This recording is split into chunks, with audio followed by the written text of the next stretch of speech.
నువ్వేంటి నా పర్మిషన్ లేకుండా నా గదిలోకి వచ్చా? మీరు ఆంటీ గదిలో ఏం చేస్తున్నారండి?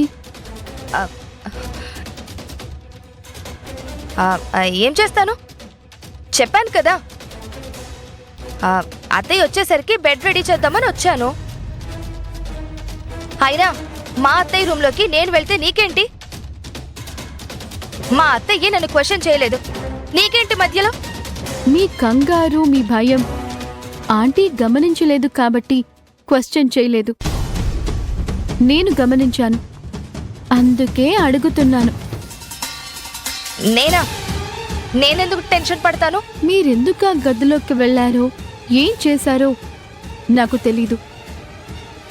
ఆంటీ దగ్గర మాత్రమే ఉండాల్సిన తాళం మీ దగ్గరికి ఎలా వచ్చింది?